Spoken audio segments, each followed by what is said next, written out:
Welcome everyone, welcome to our channel. तो आज का वीडियो हमारा थोड़ा स्पेशल है। आज की वीडियो में हम करेंगे मार्केटिंग मैनेजमेंट के 50 MCQs। अभी तक जो भी आपने प्रिपरेशन करी है या नहीं करी है या जितनी भी करी है, तो ये आपको पता लग जाएगा MCQs के जरिए कि कितनी नॉलेज आपने अभी तक अटेन की है। मैं एक रिक्वेस्ट करूंगा आपसे कि आप सभी अपने साथ एक पेपर पेन लेके रखिए और 1 to 50 आप नोट डाउन करते जाइए किस क्वेश्चन का आपने क्या आंसर किया। तो साथ के साथ चेक हो जाएगा लास्ट में कितना स्कोर आता है, उससे आपकी तैयारी का पता लग जाएगा। ठीक है, तो बिना कोई टाइम वेस्ट करे हम फटाफट करते हैं अपने MCQs। तो मार्केटिंग मैनेजमेंट के जो MCQs हम ये करेंगे, सबसे खास बात ये टॉपिक वाइज मैंने डिवाइड किए हैं। हर टॉपिक के 5 ही MCQ मैंने इसमें डाले। तो सबसे पहले हमारा टॉपिक है इंट्रोडक्शन टू मार्केटिंग। तो पहला हमारे पास MCQ है मार्केटिंग कंसेप्ट एम्फेसाइजेस, कि मार्केटिंग कंसेप्ट हमको क्या बताता है। प्रोडक्शन एफिशिएंसी के बारे में बताता है? बिल्कुल नहीं, प्रोडक्शन से रिलेटेड मार्केटिंग नहीं होता। एग्रेसिव सेलिंग, इसके बारे में मार्केटिंग नहीं बताता। एग्रेसिव सेलिंग होती थी पहले के टाइम में, जो कि यहां पर पुश कंसेप्ट हुआ करता था पहले। Customer satisfaction through integrated efforts, ये इसका आंसर है, क्योंकि मार्केटिंग ध्यान देता है कस्टमर के सेटिस्फेक्शन पे, तो आपको इंटीग्रेटेड एफर्ट्स लगा के कस्टमर को सेटिस्फाई करना है। फोर्थ हमारे पास है प्रॉफिट थ्रू कॉस्ट रिडक्शन, ये भी मार्केटिंग का कंसेप्ट नहीं है। तो मार्केटिंग कंसेप्ट है customer satisfaction through integrated efforts. तो सी इसका राइट आंसर है। अगले क्वेश्चन की तरफ हम बढ़ते हैं। अगला हमारा क्वेश्चन है this societal marketing concept balances, कि सोसाइटल मार्केटिंग कंसेप्ट क्या कहता है। नाम से ही पता चल रहा है कि जहां पर सोसाइटी के वेलफेयर की बात हो रही है, तो वहां पर सोसाइटल मार्केटिंग कंसेप्ट होता है। तो क्या ये प्रॉफिट और प्रोडक्शन की बात करता है? नहीं, ये तो इसका बिल्कुल उल्टा है, तो ये इसका आंसर नहीं हो सकता। Consumer wants and societies welfare, ये इसका आंसर हो सकता है। Selling and advertising, branding and packaging, ये भी इसके आंसर नहीं हो सकते। तो इसका आंसर है consumer wants and societies welfare. Societal marketing होता है जहां पर कस्टमर की जरूरतों को पूरा किया जाता है सोसाइटी के वेलफेयर को ध्यान में रखते हुए। अगले क्वेश्चन की तरफ बढ़ते हैं। Exchange is the core concept of, exchange किसका कोर कंसेप्ट है? प्रोडक्शन का, HRM का, मार्केटिंग का या अकाउंटिंग का? हम सभी को पता है कि ये मार्केटिंग का एक कोर कंसेप्ट है, क्योंकि मार्केटिंग में क्या होता है, एक्सचेंज प्रिंसिपल को हम फॉलो करते हैं। यहां पर हम किसी से कोई प्रोडक्ट को बाय करते हैं, तो हम प्रोडक्ट को बाय करने में उसको बदले में कुछ पैसे पे करते हैं, वो हमको प्रोडक्ट देता है। तो यहां पर एक्सचेंज होता है, तो इसलिए मार्केटिंग इसका आंसर है। बहुत ही बेसिक सा क्वेश्चन था। आगे बढ़ते हैं।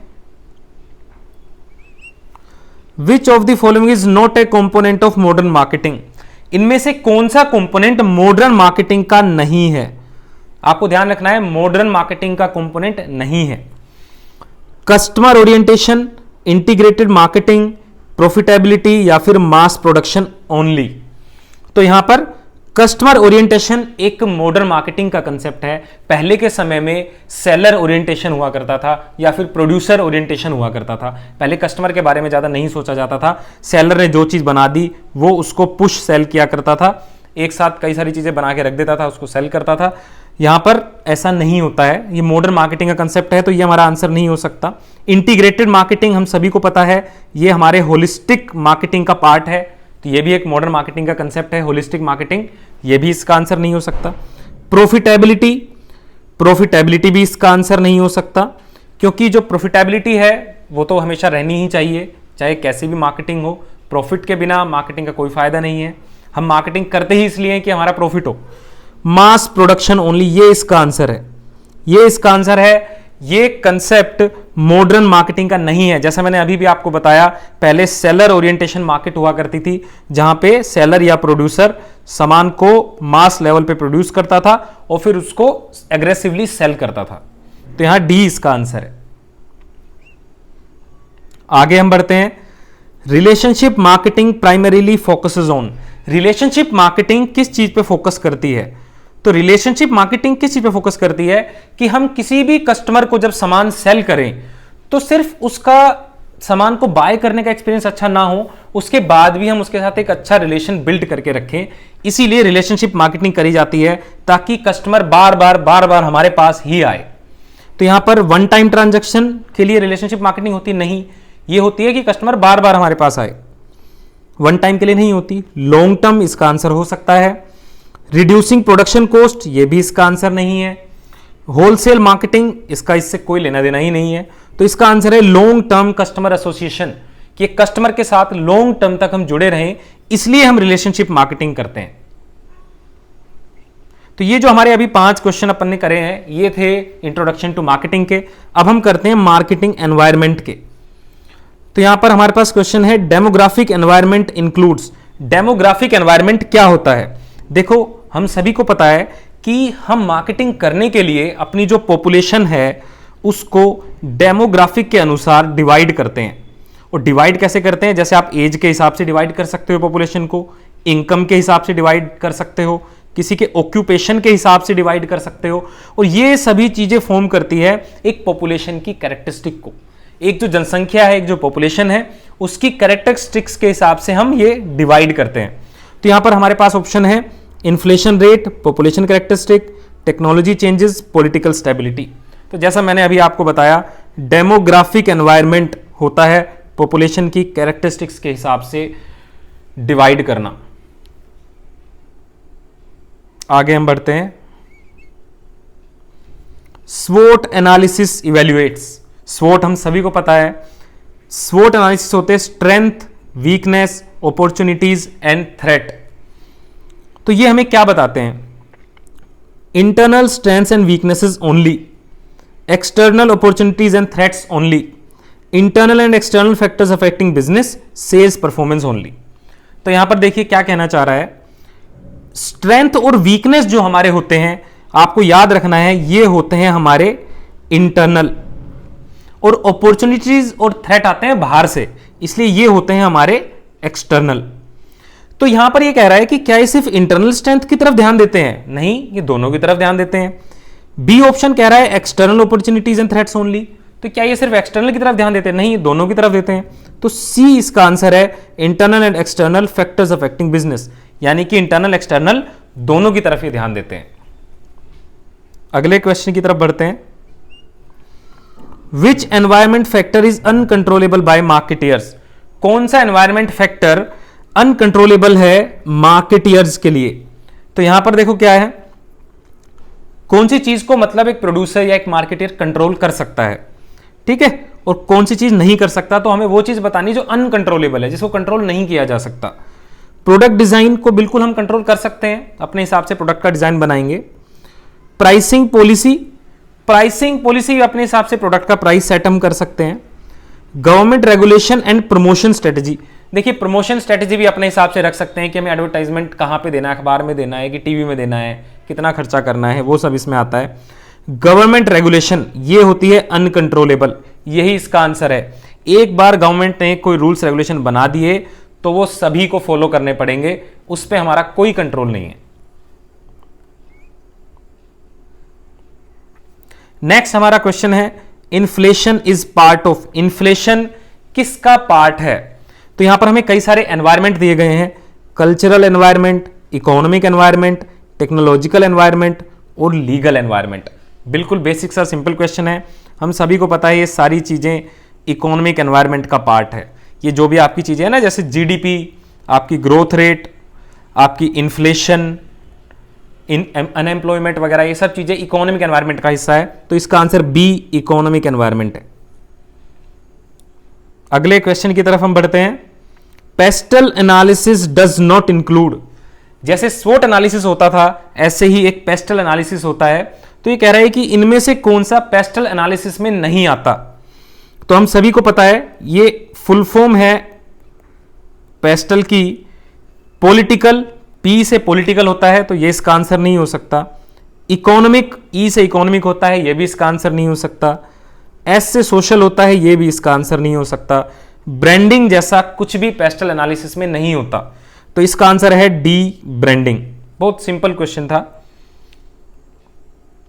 अब हम करेंगे अपना अगला टॉपिक कंज्यूमर बिहेवियर, इससे रिलेटेड अब हम एमसीक्यूज करेंगे। The process by which individual select and interpret information is called, कि कौन सी वो प्रोसेस है जिसके थ्रू एक इंडिविजुअल इंटरप्रेट करता है इंफॉर्मेशन को और सेलेक्ट करता है इंफॉर्मेशन को। तो देखो हमारे पास दिया है motivation, learning, perception and belief. तो यहां पर देखो क्या होता है, किसी भी चीज के बारे में हम इंफॉर्मेशन कलेक्ट करते हैं पहले और उसके बारे में एक धारणा बनाते हैं, एक धारणा बनाते हैं और इसको हम बोलते हैं परसेप्शन। परसेप्शन इसको बोलते हैं। तो सी इसका आंसर है, क्योंकि ए ऑप्शन में जो मोटिवेशन दिया है वो होता है किसी को मोटिवेट करना, किसी काम को करवाने के लिए, वो हमारे एक अंदर के इंस्टिंक्ट को अफेक्ट करता है। एक होता है लर्निंग। लर्निंग क्या करता है, हमें एक्सपीरियंसेस से आती है लर्निंग, जिसमें कि हम कुछ नई या किसी चीज को इंप्रूव करते हैं, कोई नई चीज को सीखते हैं। बिलीफ सिस्टम होता है हमारा, जैसे हम अपने अपने रिलीजन को फॉलो करते हैं, वो एक बिलीफ सिस्टम है। परसेप्शन में लेकिन क्या होता है, हम इंफॉर्मेशन को इंटरप्रेट करते हैं। अगले क्वेश्चन की तरफ बढ़ते हैं। अगला हमारा क्वेश्चन है, Maslow's hierarchy arranges need according to. Maslow ने, जो अब्राहम मास्लो ने थ्योरी दी थी, वो उसकी जो हायरार्की है वो किसके अकॉर्डिंग बनाई गई है। हम सभी को पता है मास्लो ने जो थ्योरी दी थी उसको हम एक ट्रायंगुलर शेप में बनाते हैं, और आप सभी को याद होगा इसमें हम सबसे नीचे बेसिक नीड लेते हैं, फिर हमारी safety need, social need, esteem need, physiological need, इस तरह से 5 तरह की नीड्स हमें बताई गई थी। ऐसा कुछ इसका डायग्राम हुआ करता था। तो ये किस चीज पे बेस्ड है, तो ये बेस्ड है हमारे इंपॉर्टेंस हायरार्की पे, कंज्यूमर की इनकम पे, साइकोलॉजिकल ऑर्डर पे या फिर सोशल स्टेटस पे। तो देखिए मास्लो ने जो ये थ्योरी बनाई है, ये बनाई है इंपॉर्टेंस के आधार पे, कि एक पर्सन को अपनी लाइफ में क्या चीज इंपॉर्टेंट है वो उसको स्टेप वाइज मिलनी चाहिए। जैसे कि बेसिक नीड में लिखा गया है इस थ्योरी में कि फूड, शेल्टर और क्लोथिंग होनी चाहिए आपके पास, ठीक है। तो यहां पर ये एक बेसिक नीड है, ये एक इंपॉर्टेंट ये चीज है इंसान के पास सबसे पहले। जब उसके पास कुछ भी ना हो, उसके पास फूड, शेल्टर, क्लोथिंग तो होना ही चाहिए। तो यहां पर ए इसका आंसर है कि ये इंपॉर्टेंस के अनुसार बनाई गई है कि क्या चीज आपके लिए इंपॉर्टेंट है। जब आप ये चीज अचीव कर लेंगे तब आपको और नई नई चीजें चाहिए रहेंगी, आपको सेफ्टी नीड चाहिए, आपको सोशल नीड चाहिए, इस तरह से। अगला हमारा क्वेश्चन है, family, friends and colleagues influencing buying behaviour are called. Family है, हमारे फ्रेंड्स हैं, हमारे दोस्त हैं, ऑफिस में हमारे कलीग्स हैं, वो हमारे बाइंग बिहेवियर को इन्फ्लुएंस करते हैं, इसको क्या कहते हैं। ओपिनियन लीडर कहते हैं, रेफरेंस ग्रुप कहते हैं, सोशल मार्केटियर कहते हैं या फिर रिटेलर कहते हैं। तो देखिए इसको हम क्या कहते हैं, इसको हम कहते हैं रेफरेंस ग्रुप। ये कहलाता है रेफरेंस ग्रुप। आपके आसपास के लोग जब आपके बाइंग बिहेवियर को अफेक्ट करते हैं तो ये कहलाता है रेफरेंस ग्रुप, क्योंकि इन लोगों की बात हम सुनते हैं, मानते हैं। मान लीजिए आपको एक स्मार्टफोन परचेज करना है और आप सोच रहे हैं आप कोई सैमसंग या कोई आप एंड्रॉयड फोन परचेज कर लें, और आपसे आपका कोई फ्रेंड कहता है कि नहीं यार आप ना एप्पल का आईफोन परचेज कर लो, तो यहां पर आपका बाइंग बिहेवियर इन्फ्लुएंस हो सकता है। तो यहां पर यह कहलाएगा रेफरेंस ग्रुप। अगले क्वेश्चन की तरफ बढ़ते हैं। अब हमारा क्वेश्चन है, complex buying behaviour occurs when, कि कॉम्प्लेक्स बाइंग बिहेवियर कब अकर होता है। देखो 4 तरह के बाइंग बिहेवियर होते हैं, उनमें से एक होता है कॉम्प्लेक्स। अब कॉम्प्लेक्स बाइंग बिहेवियर क्या होता है, नाम से ही पता लग रहा है कि थोड़ा मुश्किल बाइंग बिहेवियर है। ये हम तब करते हैं जब हम कोई ऐसा प्रोडक्ट खरीद रहे हैं जो थोड़ा महंगा हो और जिसको खरीदने में थोड़ा हमें समय लगाना पड़ेगा। फॉर एग्जाम्पल हम एक कार परचेज कर रहे हैं, तो कार परचेज करने में हमें बहुत ज़्यादा टाइम भी इन्वेस्ट करना पड़ेगा, क्योंकि कार कोई बहुत सस्ता प्रोडक्ट नहीं है। कम से कम 5, 7, 8 लाख, 10 लाख, 20 लाख की कार आपके बजट के अनुसार आपको परचेज करनी पड़ेगी। तो यहाँ पर क्या है, हमें सभी ब्रांड्स को कंपेयर भी करना पड़ेगा। यहाँ पर सबके फीचर्स अलग अलग है, मारुति के अलग फीचर है, टाटा के अलग फीचर्स हैं, महिंद्रा के अलग फीचर्स हैं, फोक्सवैगन के अलग फीचर्स हैं, स्कोडा के अलग फीचर्स हैं। तो यहाँ पर आपको सभी को अच्छे से कंपेयर करना पड़ेगा, इसलिए ये कहलाएगा कॉम्प्लेक्स बाइंग बिहेवियर। तो यहाँ पे क्या है, कंज्यूमर इन्वॉल्वमेंट इज लो, नहीं। जब भी हम कोई महंगा प्रोडक्ट खरीदते हैं तो हमारी इन्वॉल्वमेंट लो नहीं, हाई होती है। अभी मैंने आपको बताया है कि हम टाइम ज़्यादा इन्वेस्ट करेंगे, तो यहाँ पर हाई इन्वॉल्वमेंट है, लो नहीं है, तो ये इसका आंसर नहीं हो सकता। Differences among brands are insignificant, ऐसा भी नहीं है। अगर ऐसा होता तो ये बिहेवियर कॉम्प्लेक्स नहीं होता बल्कि ईजी हो जाता। Consumer involvement is high and brand differences are significant.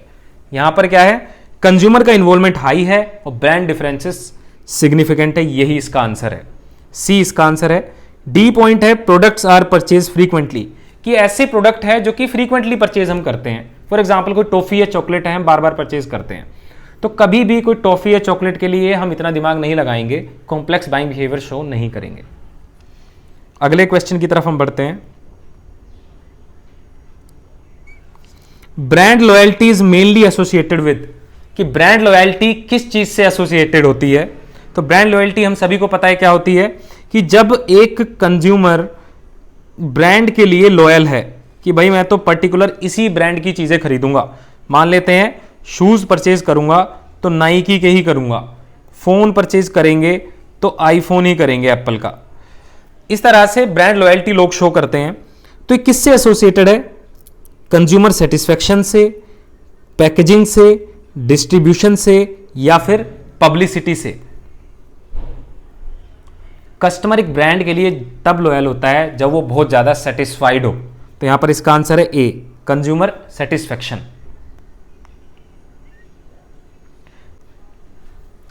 अब आगे हम क्वेश्चन करते हैं हमारी एसटीपी से, सेगमेंटेशन, टारगेटिंग एंड पोजिशनिंग से। हमारा क्वेश्चन है marketing segmentation means, marketing segmentation क्या होता है? तो देखो, सेगमेंटेशन होता है कि एक मार्केट को डिवाइड करना होमोजीनियस ग्रुप के हिसाब से। जैसे कि मान लो आप कोई प्रोडक्ट बनाना शुरू करो जो कि सिर्फ फीमेल्स के लिए है, तो फीमेल्स एक होमोजीनियस ग्रुप हो गया।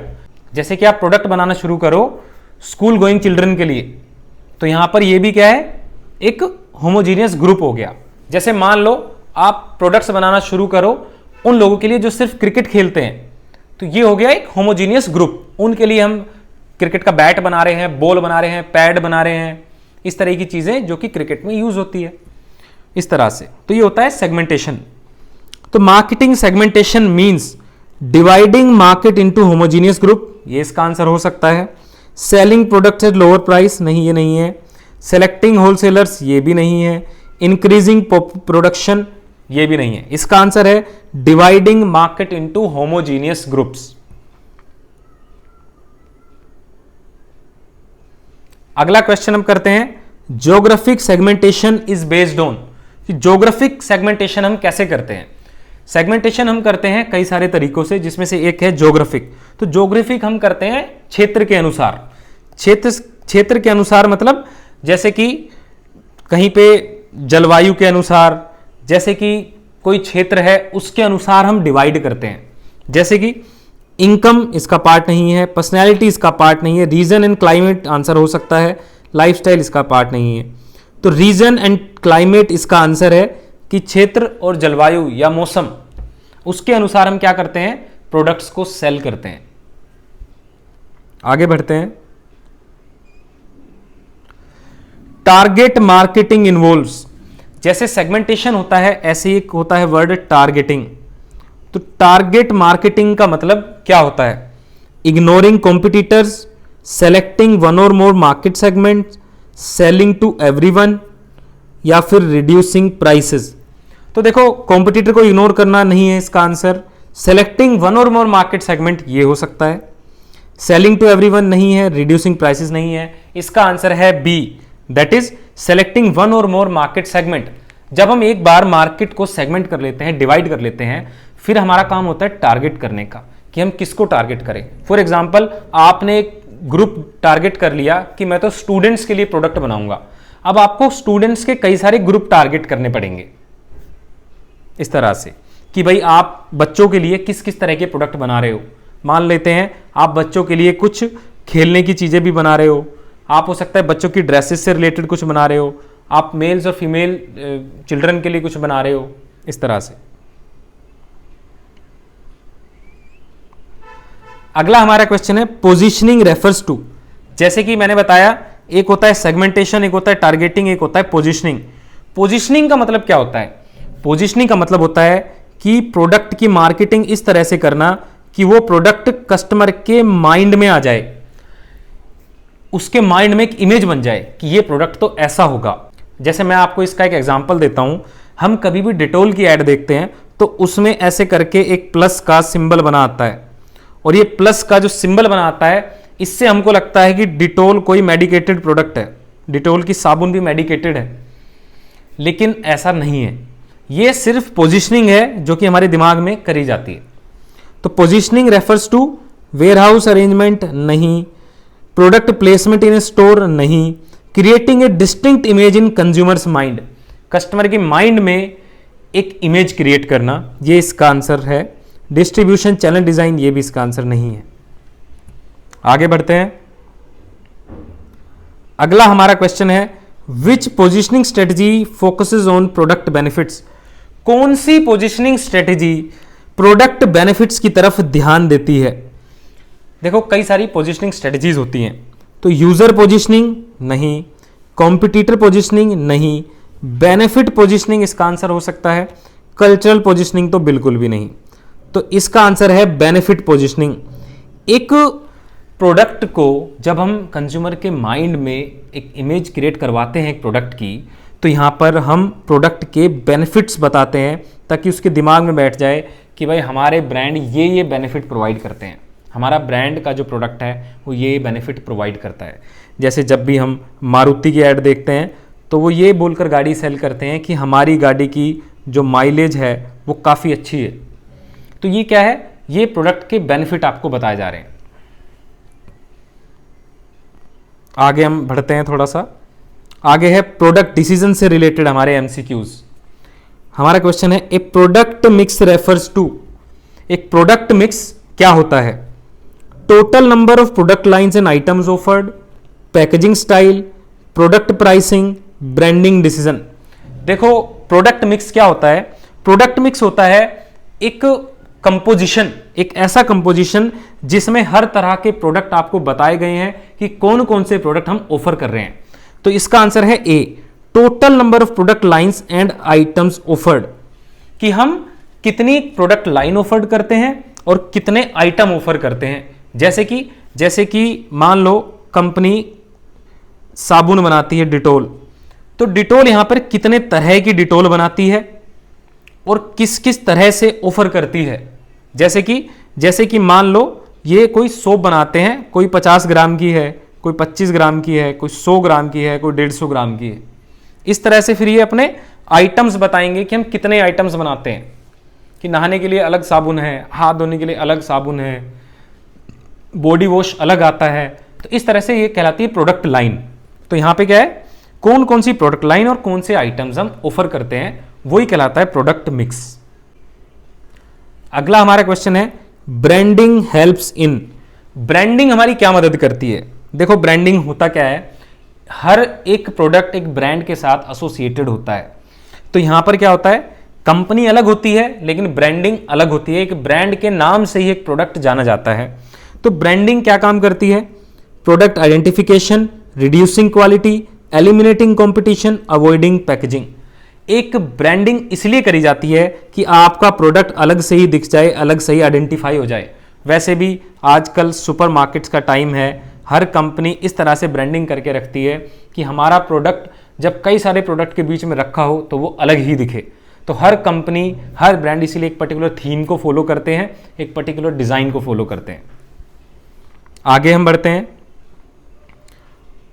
The introduction stage of PLC is characterised by, हम सभी को पता है यहां पर पीएलसी का मतलब है प्रोडक्ट लाइफ साइकिल, और इसमें हम सभी को पता है 4 स्टेज होती है, इंट्रोडक्शन, ग्रोथ, मैच्योरिटी और डिक्लाइन। तो ये कर रहा है इंट्रोडक्शन स्टेज की बात, जब नया नया प्रोडक्ट मार्केट में इंट्रोड्यूस हुआ है। तो जब नया नया प्रोडक्ट इंट्रोड्यूस हुआ है तो क्या होगा, high profit, low sales and heavy promotion expenses, stable demand, declining competition. तो देखिए जब नया प्रोडक्ट आया है तो हाई प्रॉफिट तो कतई नहीं हो सकता, हाँ लो सेल रहती है, नया नया प्रोडक्ट है और बहुत ज़्यादा मार्केटिंग का, प्रमोशन का खर्चा हमको करना पड़ता है। तो इसका आंसर वैसे बी होगा। स्टेबल डिमांड शुरू में नहीं होती कभी भी, डिक्लाइनिंग कंपटीशन ऐसा भी नहीं होता। तो यहां पर बी हमारा आंसर है कि low sales and heavy promotion expenses. अगले क्वेश्चन की तरफ बढ़ते हैं। Which of the following is not a feature of services, इनमें से कौन सा सर्विस का फीचर नहीं है। हम सभी को पता है कि 2 तरह की चीजें हमारे पास है, प्रोडक्ट है और सर्विस है। तो इनमें से कौन सा सर्विस का फीचर नहीं है। Intangibility, perishability, standardisation and inseparability. देखो एक जो सर्विस होती है, मान लेते हैं आप किसी थिएटर में मूवी देखने जाते हो, तो थिएटर में जब हम मूवी देखते हैं तो वो एक तरह से थिएटर वाला आपको सर्विस प्रोवाइड कर रहा है, कोई प्रोडक्ट सेल नहीं कर रहा आपको। तो ये क्या है, इनटेंजिबल होती है क्या? बिल्कुल होती है। इनटेंजिबल मतलब कि मूवी को हम छू नहीं सकते, टच नहीं कर सकते, तो ये हमारा आंसर नहीं है। पेरिशेबिलिटी मतलब कि पेरिशेबल होती है, खराब हो जाएगी थोड़े टाइम में, ऐसा नहीं है।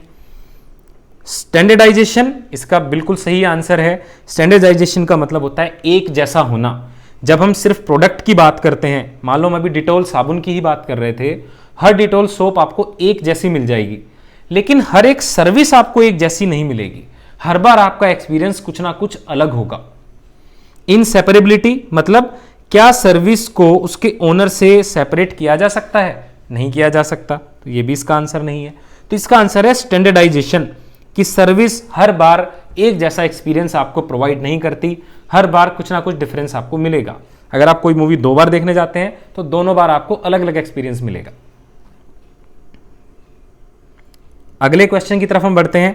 Packaging is known as, packaging क्या है? Silent salesman, distribution strategy, retail method, personal selling tool only. तो देखो पैकेजिंग को जाना जाता है, ये बहुत फेमस एक कहावत है कि packaging is a silent salesman.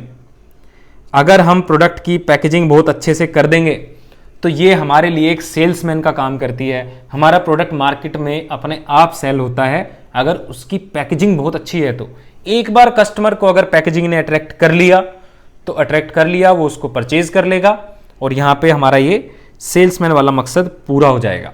तो पैकेजिंग साइलेंट सेल्समैन है। साइलेंट मतलब पैकेजिंग कुछ बोलती नहीं है, लेकिन एक सेल्समैन की तरह हमारा काम करती है। अब हम बढ़ते हैं अपने अगले क्वेश्चन की तरफ। तो अगले हमारे क्वेश्चंस है प्राइसिंग डिसीजन से related. Price skimming strategy involves, price skimming strategy में क्या क्या इन्वॉल्व होता है? Low initial price, high initial price followed by gradual reduction, मतलब शुरू में ज़्यादा प्राइस फिर बाद में प्राइस को कम करना। यूनिफॉर्म प्राइस मतलब एक जैसा प्राइस। कॉम्पिटिटिव प्राइसिंग ओनली मतलब कॉम्पिटिटर के हिसाब से प्राइस। तो प्राइस स्कीमिंग स्ट्रेटजी क्या होती है?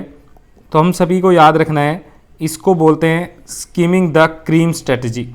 इस स्ट्रेटजी में क्या करती है, कोई भी कंपनी जब कोई प्रोडक्ट लॉन्च करती है तो शुरुआती दौर में बहुत हाई प्राइस पे उसको सेल करते हैं और धीरे धीरे बाद में उसके प्राइस को रिड्यूस किया जाता है। जैसे कोई भी नया फ़ोन लॉन्च होता है तो शुरुआती दिनों में बहुत महंगा होता है क्योंकि नई टेक्नोलॉजी उसके अंदर होती है, लेकिन जैसे जैसे समय आगे बढ़ता है वो फ़ोन सस्ता होता जाता है।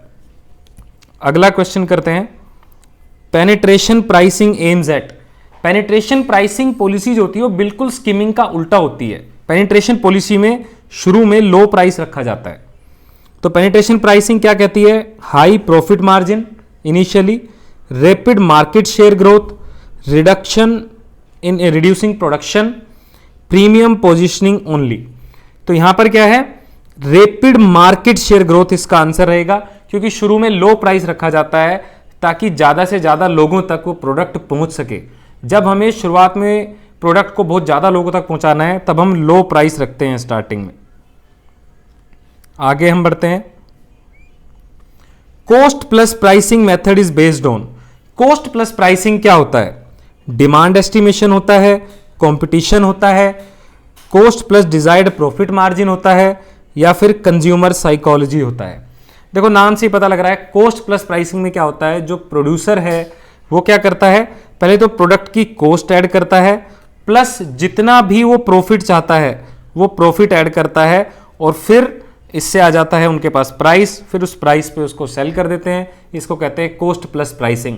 मान लेते हैं कोई पेन है, आपकी पेन बनाने की फैक्ट्री है, मान लो 4 रुपये की उसकी कॉस्ट है, 1 रुपये आपको कमाना है, तो आप 5 रुपये में उसको सेल कर दोगे, इस तरह से। अगला क्वेश्चन करते हैं, which pricing strategy is common during festive sales. Festive sale पे कौन सी प्राइसिंग स्ट्रेटेजी फॉलो की जाती है? Psychological pricing, differential pricing, promotional pricing, या फिर प्रेस्टीज प्राइसिंग। तो यहां पर देखो, जब फेस्टिवल होता है कोई भी, जैसे कि दिवाली है, तो ऐसे टाइम पर ऐसी स्ट्रेटेजी यूज की जाती है जहां पर हम ज़्यादा से ज़्यादा कस्टमर को अट्रैक्ट कर सकें, attract more and more customers या कंज्यूमर्स। तो साइकोलॉजिकल प्राइसिंग इसका आंसर नहीं हो सकता। साइकोलॉजिकल प्राइसिंग होता है जैसे प्राइसिंग 99 रखना या 199 रखना। डिफरेंशियल प्राइसिंग होता है अलग अलग प्राइस रखना अलग अलग लोगों के लिए। प्रमोशनल प्राइसिंग होता है कि किसी चीज़ का प्रमोशन करते हुए प्राइसिंग रखना ताकि ज़्यादा से ज़्यादा लोगों को सामान बेचा जा सके।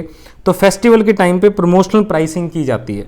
प्रेस्टीज प्राइसिंग आप सभी को पता है कि जो रिच लोग जो प्रोडक्ट खरीदते हैं उनके प्रोडक्ट की प्राइसिंग हमेशा ज़्यादा रखी जाती है। जैसे महंगे महंगे झूमर होते हैं, महंगे महंगे कारपेट होते हैं, इनके प्राइस हमेशा ज़्यादा ही रहेंगे, तो ये कहलाती है प्रेस्टीज प्राइसिंग। तो इसका आंसर है प्रमोशनल प्राइसिंग। अगला हमारा क्वेश्चन है odd pricing such as 99 instead of 100 is.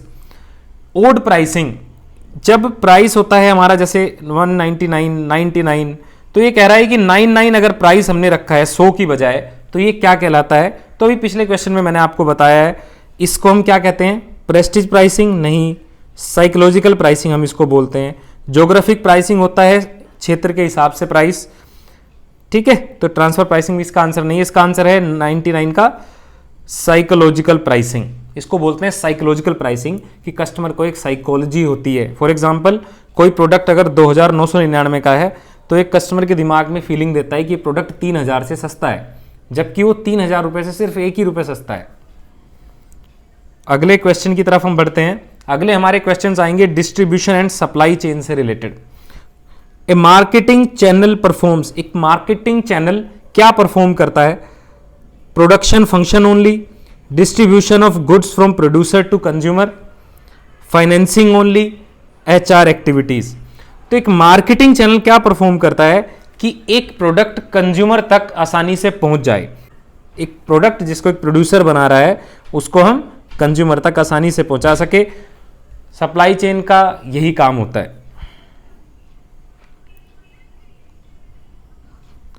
Zero level channel means, ये कई तरह के चैनल्स होते हैं। जब भी हम बात करते हैं मार्केटिंग चैनल्स की, तो यहां पर जीरो लेवल होता है जहां पे प्रोडक्ट मैन्युफैक्चर हो रहा है, मैन्युफैक्चरर सेट्स डायरेक्ट अगर कंज्यूमर तक पहुंचता है प्रोडक्ट, तो उसको बोलते हैं जीरो लेवल चैनल।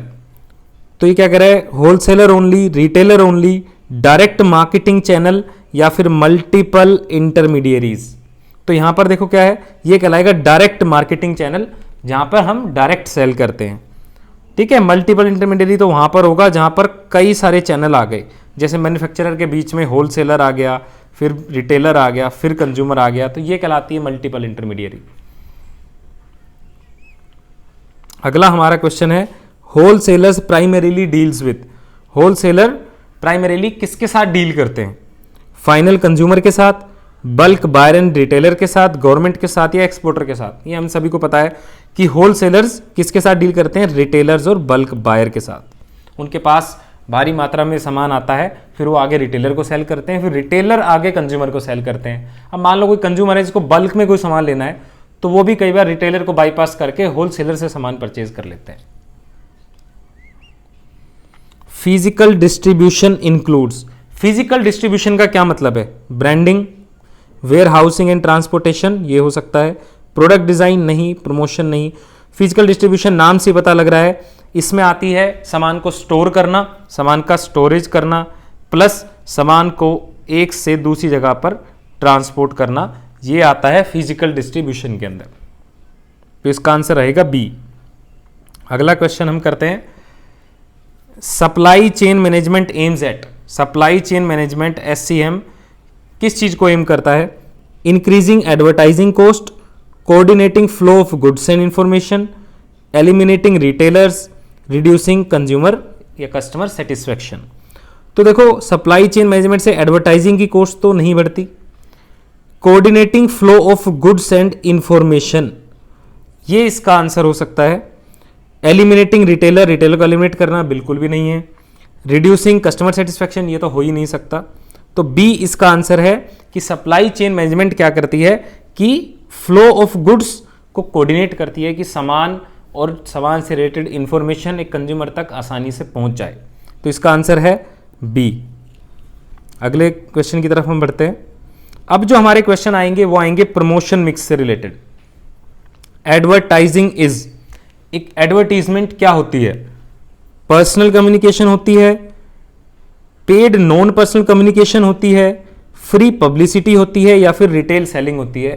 तो ये हम सभी को पता है कि एक एडवर्टाइजमेंट पेड फॉर्म में होती है, उसके लिए मार्केटियर पैसे पे करता है। जैसे टीवी पे अगर कोई ऐड आती है तो मार्केटियर को उसके लिए पैसे देने पड़ते हैं। नॉन पर्सनल होती है, इसको मतलब जो एडवर्टीजमेंट देखता है और जो एडवर्टीजमेंट करता है वो दोनों आपस में एक दूसरे को नहीं जानते। हमें नहीं पता कि टीवी पे पेप्सी की ऐड कौन करवा रहा है, लेकिन हम उसको देखते हैं, तो that is non personal communication. तो ये है पेड नॉन पर्सनल कम्युनिकेशन। तो इसका आंसर है आंसर बी। अगले क्वेश्चन की तरफ हम बढ़ते हैं। Personal selling is most suitable when, personal selling कब सुटेबल है? प्रोडक्ट इज स्टैंडर्डाइज्ड, यानी कि प्रोडक्ट सेम क्वालिटी के हैं सारे और सस्ते भी हो सकते हैं। Large number of buyers exist, बहुत ज़्यादा नंबर ऑफ बायर्स है। Product is technical and expensive, product बहुत महंगा है और टेक्निकल है, यानी कि उसके फीचर्स इस तरह के हैं कि किसी को पर्सनली समझाने पड़ेंगे। Mass communication is required. तो देखो यहाँ पर सबसे क्लोज जो आंसर है वो है product is technical and expensive. Product बहुत ही महंगा है, बहुत ही टेक्निकल है, उसके बारे में कस्टमर को पर्सनली बताना पड़ेगा। तो यहाँ पर पर्सनल सेलिंग ज़्यादा सुटेबल रहेगी। तो इसका आंसर है आंसर नंबर सी। अगले हमारे क्वेश्चन की तरफ बढ़ते हैं। Sales promotion includes coupons and discounts, public relation, personal selling, packaging only. तो हम सभी को पता है सेल्स प्रमोशन में ये सब चीज़ें आती है, कूपन्स, डिस्काउंट, ये सभी कुछ सेल्स प्रमोशन का पार्ट है। आगे बढ़ते हैं। Public relation aims to, public relation यानी कि PR aims to create favourable public image, increase production, reduce cost and improve where housing.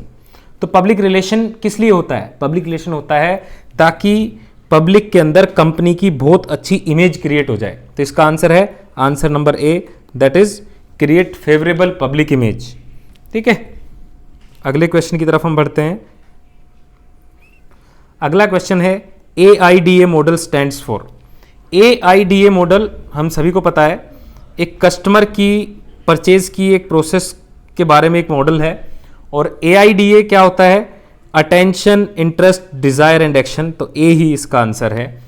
Attention, पहले प्रोडक्ट की तरफ अटेंशन देता है कस्टमर, पोटेंशियल कस्टमर, फिर वो उसका इंटरेस्ट जागृत होता है उसके अंदर, फिर उसकी इच्छा जागृत होती है और लास्ट में एक्शन लेता है, वो उस प्रोडक्ट को परचेज कर लेता है। तो एक तरह से वो अपना एक बाइंग डिसीजन बना लेता है। उससे रिलेटेड ही ये मॉडल है जो कि कहलाता है AIDA। अगले क्वेश्चन की तरफ हम बढ़ते हैं। अगले अब जो हमारे क्वेश्चन आएंगे वो डिजिटल और कंटेम्प्रेरी मार्केटिंग से रिलेटेड है। जैसे कि हमारा क्वेश्चन है SEO in digital marketing stands for. SEO क्या होता है? SEO होता है भाई search engine optimisation, sales efficiency operation, service engine optimisation, search evaluation operation. तो ये होता है सर्च इंजन ऑप्टिमाइजेशन। जब भी हम गूगल पे कुछ सर्च करते हैं तो वहाँ पर हमें उस हिसाब से रिजल्ट दिखाता है कि किस कंपनी ने कितना इन्वेस्टमेंट किया हुआ है SEO के अंदर। मान लो आपका कोई ब्रांड है और आप गूगल को एक अच्छी खासी पेमेंट करते हैं, तो जब कोई भी सर्च करेगा उस प्रोडक्ट के बारे में जो आप सेल करते हैं तो आपको एज ए सेलर वो सबसे ऊपर दिखाएगा। तो ये कहलाता है SEO, सर्च इंजन ऑप्टिमाइजेशन, ताकि लोग जब सर्च करेंगे तो उनको आपका ब्रांड सबसे ऊपर दिखेगा। तो नेक्स्ट हमारा क्वेश्चन है influencer marketing is mainly associated with. Influencer marketing किससे एसोसिएटेड है?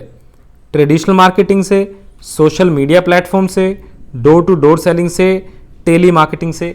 तो हम सभी को पता है कि ये सोशल मीडिया प्लेटफॉर्म से रिलेटेड है। आजकल यूट्यूब या और सोशल मीडिया प्लेटफॉर्म पर इन्फ्लुएंसर्स होते हैं जो कि किसी प्रोडक्ट के बारे में हमको बताते हैं, तो हमारे डिसीजन को इन्फ्लुएंस भी कर देते हैं। कई बार कंपनियां उनको पे भी कर देती हैं, वो किसी पर्टिकुलर ब्रांड की तारीफ कर देते हैं, तो हमें लगता है कि वो ब्रांड ज़्यादा अच्छा है। तो इन्फ्लुएंसर्स मार्केटिंग एग्जिस्ट करती है आज की डेट में, बहुत ज़्यादा इफेक्टिव मार्केटिंग कहलाती है आज के समय में। तो इसका आंसर है सोशल मीडिया प्लेटफॉर्म। अगला क्वेश्चन है CRM स्टैंड्स फॉर। बेसिक सी फुल फॉर्म पूछी है CRM, that is customer relationship management, हम सभी को पता है। तो ए इसका आंसर है। Viral marketing depends mainly on, viral marketing, जब कोई चीज़ सोशल मीडिया पे इंटरनेट पे वायरल हो जाती है या वायरल की जाती है तो वो कहलाती है viral marketing. Television advertising, word of mouth through digital networks, personal selling, newspaper advertising, तो ये होता है भाई word of mouth through digital network. लोग खुद से ही डिजिटल नेटवर्क्स पे, जैसे एक्स एक प्लेटफॉर्म है, FB एक प्लेटफॉर्म है, इंस्टाग्राम एक प्लेटफॉर्म है, यूट्यूब एक प्लेटफॉर्म है, इनके थ्रू लोग क्या करते हैं, किसी पर्टिकुलर चीज़ की बहुत ज़्यादा तारीफ़ करते हैं और कई बार कोई चीज़ें वायरल हो जाती है, कोई ब्रांड वायरल हो जाता है तो ये कहलाती है वायरल मार्केटिंग।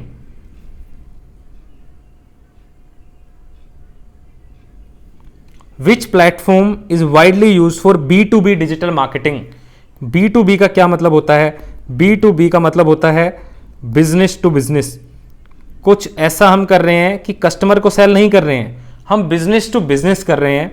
तो इसका कौन सा प्लेटफॉर्म है B2B के लिए? कौन सा प्लेटफॉर्म है? इंस्टाग्राम नहीं, स्नैपचैट नहीं, लिंक्डइन, हाँ लिंक्डइन करता है, पिंटरेस्ट नहीं। इसका आंसर है C, लिंक्डइन। लिंक्डइन हम सभी को पता है कि जो कॉरपोरेट हाउसेज होते हैं उनकी हेल्प करता है। तो ये एक B2B मॉडल पे बेस्ड एक प्लेटफॉर्म है। यहाँ पर कोई कस्टमर नहीं है, यहाँ पर कॉरपोरेट्स जो होते हैं वो दूसरे कॉरपोरेट की हेल्प करते हैं और उनसे कुछ चार्ज करते हैं। अब हम करेंगे कुछ questions marketing research and emerging area से related. Marketing research begins with report writing, data analysis, problem identification, sampling. कह रहे हैं कि मार्केटिंग रिसर्च कहां से शुरू होती है? तो देखो मार्केटिंग रिसर्च या कोई भी रिसर्च शुरू होती है प्रॉब्लम आइडेंटिफिकेशन से। पहले कोई प्रॉब्लम आइडेंटिफाई की जाएगी तभी उसके बारे में रिसर्च करी जाएगी। तो मार्केटिंग रिसर्च स्टार्ट होती है प्रॉब्लम आइडेंटिफिकेशन से। तो इसका आंसर है आंसर C। अगले क्वेश्चन की तरफ हम बढ़ते हैं।